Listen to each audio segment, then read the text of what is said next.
Now here in Australia, the economy is strong and yet consumer confidence is not high. Factors like immigration, house prices and slow sales are feeding the pessimism, and that in turn seems to be steering people to question mainstream politics. Well, let's bring in finance presenter Alan Kohler, who's with us now. Hi there, Alan. So the economy's doing well. Why are people not feeling like it is?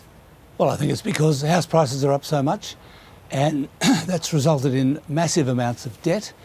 So house prices have doubled in the past 20 years or so, and the amount of debt has tripled.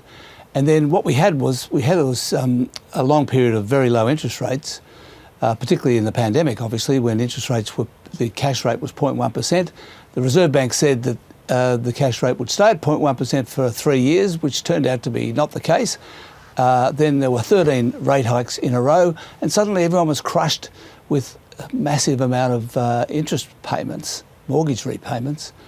And then at the same time, in 2022-23, there was this huge wave of immigration. Over 2 years, about 1 million people came in. And the thing is that the government the Treasury had been forecasting in the budget that the immigration would be about sort of 200,000 a year. And they were completely wrong. So everyone kind of got the message that not only does the government not really control immigration, it doesn't even know what's going on. So look, I think that's kind of tended to make everyone, a lot of people feel really upset. How then, Alan, do you think that this pessimism is playing into the political landscape here in Australia? Well, obviously we're seeing the rise of one nation. And look, it's interesting that in Australia, the rise of what you might call the break the system right-wing populist party, which is here One Nation. In the US, it is Donald Trump. So Donald Trump won the election in 2016. We're now getting One Nation at similar levels of popularity here 10 years later. And I think that that 10 years is an interesting difference. I mean, we were doing okay 10 years ago. We weren't turning to One Nation. Pauline Hanson was still a fringe figure in Australian politics at the time, but now she's now she's kind of the whole centre of Australian politics because of what's happened. And I think that the thing that's happened is this combination of interest rates going up, debt being high, and house prices already very high and have continued to rise in the past couple of years, largely because of that big surge in immigration, which is over for the moment. I mean, house prices are starting to come down, but it's too late. It's too late. Australian politics has changed.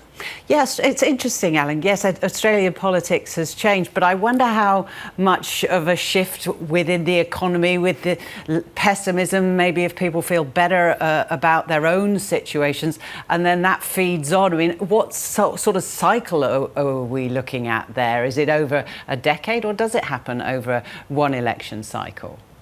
I think these are long-term trends. I mean, it's taken a long time for housing to become so unaffordable, and I think, this is now turning into a very deep malaise in consumer sentiment, in unhappiness, and it's really kind of focused on the outer suburbs and the regions. It's not really. If you look at the difference between, what's going on in the inner suburbs and the urban areas, and the outer suburbs and regional areas, it's quite a big difference.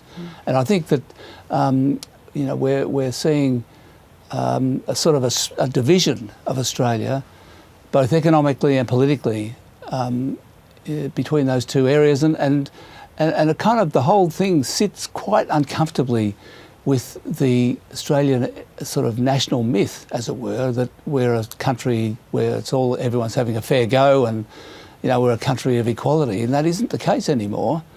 I mean, 40%, the bottom 40% of Australian income earners and wealth people have essentially got nothing.